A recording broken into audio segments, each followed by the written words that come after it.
शांति प्रिय जीव जो होते हैं वे निकट भव्य माने जाते हैं।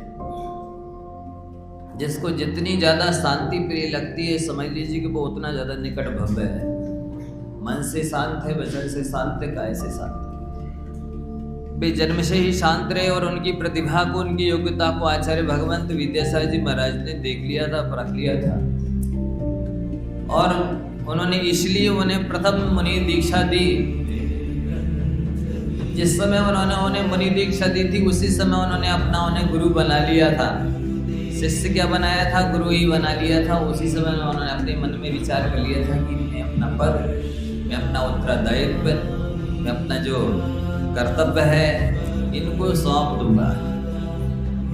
फिर उन्होंने दीक्षा देकर के ये साबित कर दिया था कि ये उत्तराधिकारी मेरे होंगे, ये आगे चल करके आचार्य बनेंगे।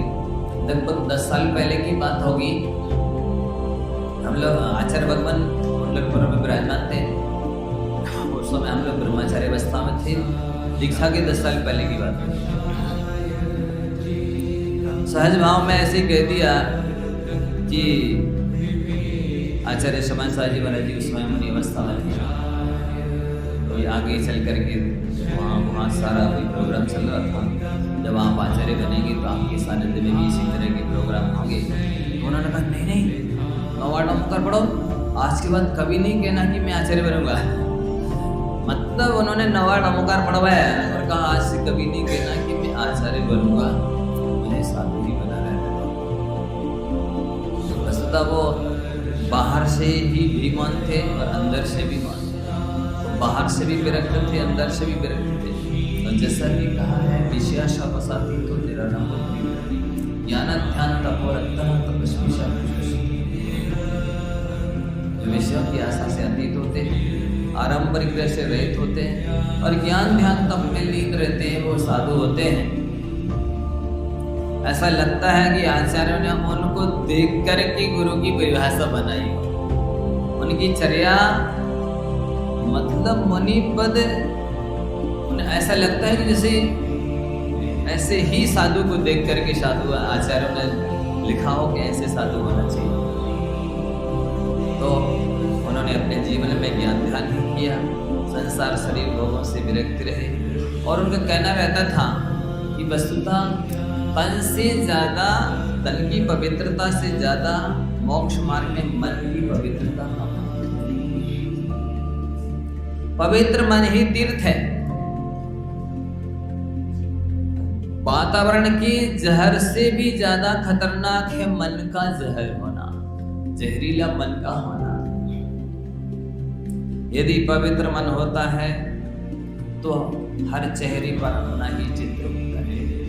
पवित्र मन होता है तो बुराई में भी अच्छाई नजर आती है। पर आप ये मान के चलिए कि यदि आपको कहीं भी कमी त्रुटि दोष दिखाई दे रहा है, इसका मतलब है कि उतना मेरा मन पवित्र नहीं है, अभी कलुषित दोष है। तो उनका जोर रहता था कि किसी भी चीज से आसक्त नहीं होना ही मन की पवित्रता मानी जाती है। किसी भी चीज से प्रभावित नहीं होना ही मन की पवित्रता मानी जाती है। तो वो अपने मन को पवित्र करने में लगे रहते थे और दूसरों को भी कभी बोलते रहते, जोर देते थे कि अपने परिणामों को निर्णय करो। परिणामों की विशुद्धि ही मोक्ष मार्ग है। परिणामों की निर्मलता ही कर्मक्षय का कारण है। उन्होंने अपने जीवन में करके भी दिखाया। वाकई में आचार्य पद के विलासी नहीं थे, वो तो केवल गुरु की आज्ञा का पालन कर रहे हैं, गुरु की आज्ञा का निर्वहन कर रहे हैं। उन्हें आचार्य पद के विलासी और वास्तव में आचार्य पद दिया जाता है। जो योग्य होते हैं, जो लायक होते हैं, जो वाकई में उत्तराधिकारी होते हैं, उन्हें दिया जाता है, लिया नहीं जाता। मुनि दीक्षा ली जाती है और आचार्य उपाध्याय की दीक्षा दी जाती है।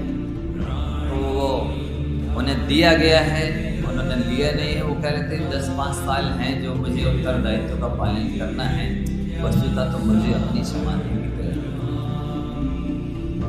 तो हम सबका सौभाग्य है ऐसे श्रेष्ठ आचार्य जो विद्यासागर जी महाराज की प्रतिकृति है, वास्तव में योग्य है, लायक है।